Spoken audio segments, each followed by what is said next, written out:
This is Tape Swap Radio. Hello, Seamus, along with Maggie. Hello. And we are here with Matt Black, our guest today. Hello. Thank you so much for coming, Matt, Steve, and Fidel. Welcome back to Bethlehem. Thank you. I know Thanks you've for been having us, before. yeah. Yeah. It's good to be back. Sweet. So you guys just wrapped up playing at the Funhouse in Bethlehem last night. How was that experience? It was excellent. We had a great time. Amazing. Yeah. It was And super fun. You've played the Funhouse before, so you know that place well. Absolutely. Yeah. What is it like playing at a small venue, lots of people packed in like that? It's just really a good time. You know, you get the surroundings of everybody, a lot of energy, and you're on the same level because there isn't a stage. So I feel like you have a different connection with the crowd there than opposed to a place that has like a stage where you're higher up and looming. So you guys are originally from New York. Yes. Where are you from? Brooklyn. Is it New York City? Yes. Okay. Yes, yes. New York City. Gotcha. Okay. So do you have places like that around where you are that come to mind? Less and less. Less and less. Yeah. Yeah. There used to be more of those, but we tend to play places with stages where you're a little bit more removed from the crowd, opposed to places like the Funhouse. And I've never played anywhere like the Funhouse. I feel it's a very special place. Awesome. Well, you have 2 new albums out, and we want to ask you about the new albums because they're very different. Portrait and Landscape are Yes. the 2 new albums. Portrait, very heavy. Landscape, very different. Tell me about the albums. Okay, great. So Portrait was started by Fidel and I working on new material over the course of a few years. Mainly, most of that was in 2020. And in 2021, we went to a studio upstate, which was really pretty amazing because our friend who had a spot called Seaside Lounge in Brooklyn, he closed his doors there, went upstate, and he opened up this place in I believe it's the Belvedere Inn. Is that Belvedere correct? Inn. It's an old hotel. Do you know where it is? Like what town it's in? Yes. Catskills, though. Yeah. It's in the name Catskills. of the town. Hobart, I think. Okay. Yeah, it's either Hobart or it's next to Hobart. I can't remember exactly. I want to go to like Watkins Glen or something in the fall, so maybe we'll Oh, check cool. it out. Yeah. So this place is interesting. It's no longer a functioning inn.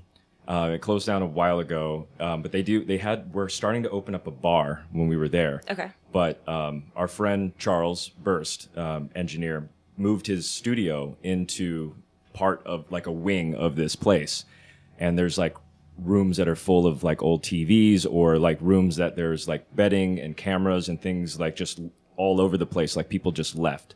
So there was an element of like recording in a haunted house, like you had that vibe. That's awesome. awesome. So it was pretty amazing, like experience for the vibe of being there while we recorded, and it was great to hear like playback, and you could hear it echo throughout the building. So we did all the live tracking there for the album, and then usually when we go make a record, we go into the studio and we do most of the overdubs and everything kind of all at the same time.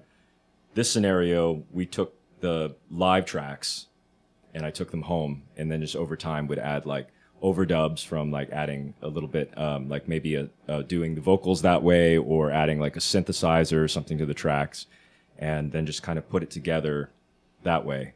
And at the same time that was happening, I started working on doing some ambient and soundtrack work and some instrumental stuff, and trying to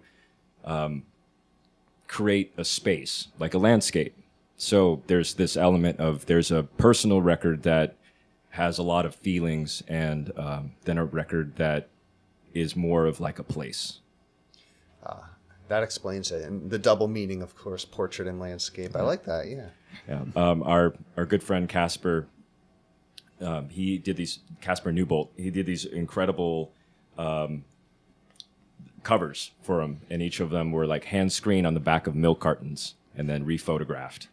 So there was like this other element of like the dimensions of the portrait and landscape. So Right. That's so cool. Okay. So we have to ask Steve, the newest member of the band, Yes. what it's like coming into Matt Black. It's been really great. I mean, I've known Matt off and on as a regular at the bar I work at, and one day he found out I played bass, and he said he needed a bass player. And then, I really liked the music, which was a nice change of pace from a lot of people who proposition you. And then, hanging out with Fidel and these guys, it's been super fun, and, just I had a great time in this. My first 2 shows with the band 2 days in a row, and now here. Sweet. been a We lot. introduced them to Bethlehem. Yeah, no, the Bethlehem experience was great. The Funhouse, I won't Seems forget like a it. good weekend. Yes, yes. Return of Goat Wizard. Yes, and the Return of Goat Wizard. Those guys are. I'm so sad I missed y'all play last night, like Goat Wizard and yourself, but yeah. Had a bartend also. It's yeah. gotta get paid. It was wild. I don't know if I've played there when that many people were in the place at one Music time. Fest makes things insane in this town. Yeah, we're recording in Bethlehem, of course. Music Fest is also going on. There's lots of people out there at night, so Yeah. they're going to pack the bars like the Funhouse. And Goat Wizard, we should mention, former guests of Tape Swap Radio, so go check out that session. Sweet. But always a fun time to see them. And you are longtime friends with the band and have played with them before as well. Yes, absolutely. And we were talking before the interview. You have a pretty good working knowledge of the Lehigh Valley music scene, even though you're not from here, which I'm impressed about. Yeah. I felt welcomed the first time we came to town to play, and one of our friends had spent a lot of time here, so introduced us to a lot of different bands and different people, and everybody was so welcoming and amazing that we built these friendships that are going on over 10 years now. Great. And Fidel, what's it like recording the new album? Anything that stood out for you?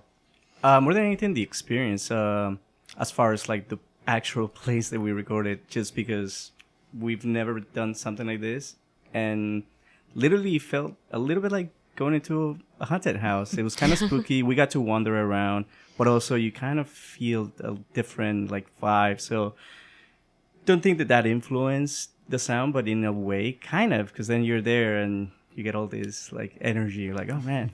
But it was super cool. Also, just trying to do new music, and then I feel like sometimes we record an album, but then by the time we're done, we're like, all right, what's next? Yeah. What's the next album? Okay. And this was super fun. It was good to, just because also we keep evolving the like the sound, so we're never the same sound.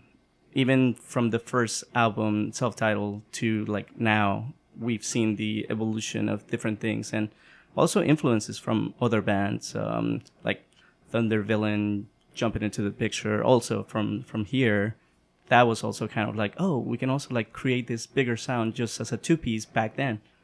But yeah, it's just like trying new stuff or new gear. It's always nice. So it was a great experience. And how long has Matt Black been going?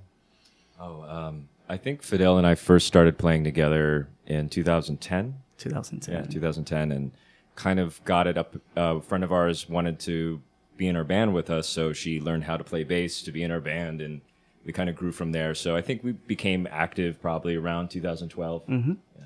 That's when we started like focusing more on the actual material. Before, we used to just do the whole 2-hour rehearsal rooms, and then when he started becoming a little bit more serious, we were like, all right, let's find a space and let's get all our gear in there and start doing this thing. And we haven't really stopped since then. It's been a fun ride.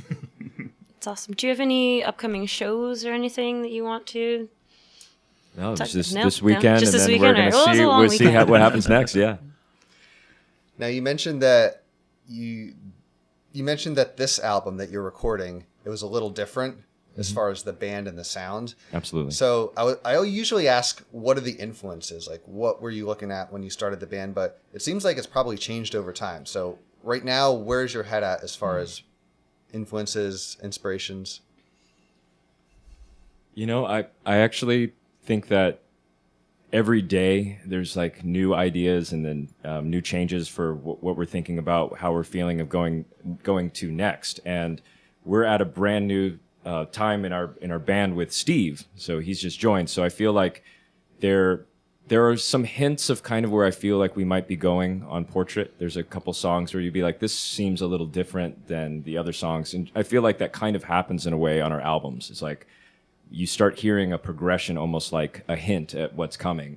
And so I think that we want to organically start playing some stuff with Steve and feel kind of where we're all going next together. Because it's like, I feel like our energy will change from album to album. Like Dust This Planet had a very like psychedelic kind of doom metal vibe to it. And then I feel like we moved even more psychedelic with the following record, which is called Psyche.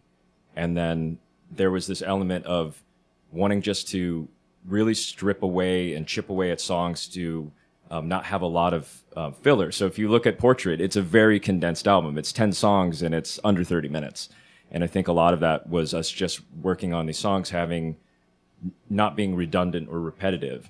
But in a way, like, we made things so concise that I think next time we might stretch out a little, because it just got really concise. And then, yeah, I feel like we probably will do something where there's a little bit more groove element to it, a little bit more openness and time to play. Yeah. Sounds like you're kind of experimenting a little bit and letting each other like influence, I imagine how you're going to move in the future. Yeah. I imagine with Steve, we'll probably start leaning a little bit more with like post-punk influences. And, I've been really into like a lot of kind of sonics that like I hear in old Killing Joke records and things. So we'll see what happens. I'm excited. Interesting. I had a question and it just left my mind. Let me think. So we were talking before the interview about some of the cool new sounds that you're trying on the album Portrait.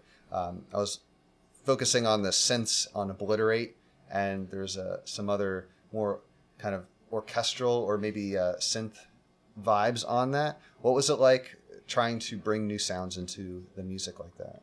It was so much fun. I mean, for me, it was very inspiring and very rewarding to sit down and have these tracks that we had already played together so many times, Fidel and I, and locked in and then recorded them live, but purposely didn't fill in all the overdubs and flesh them out at that point. So I was able to take them and sit with them and spend time just like maybe trying different things sonically or really experimenting with tweaking different sounds and making different kinds of synth tones and then trying them out. And a lot of times what I would do would almost be like improvised. So I would find a sound that sounds good, and then I would see how it sound when I played it with the track. And then I would just kind of let myself go with the song and see what I would come up with naturally by playing. So it was a really fun but very solo experience doing that part of the project. Awesome. All right. Well, one question I'm going to ask each of you.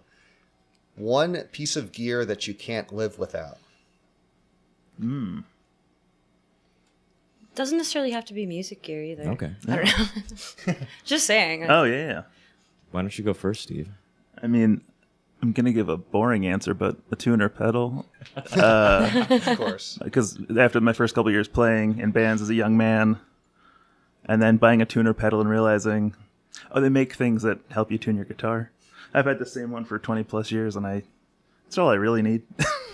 I'll play any bass there is. Lasted a long time. Huh? Yeah. Okay. How about you, Fidel? My drum key. These are very practical. Checks Yeah, out, we're very okay. logical, practical people. Yeah, I mean, for me, I would say that the Strat that I have is probably, it's been on every album. I played almost every Matt Black show with that particular Stratocaster. So I would say that's probably the one piece of gear that I wouldn't live without. Also, this Musket Fuzz by Blackout Effectors has been with me on everything as well. And it's the only dirt pedal I really use live, or it's my choice on albums. So I guess that would be a pretty important piece of gear. All right. Okay.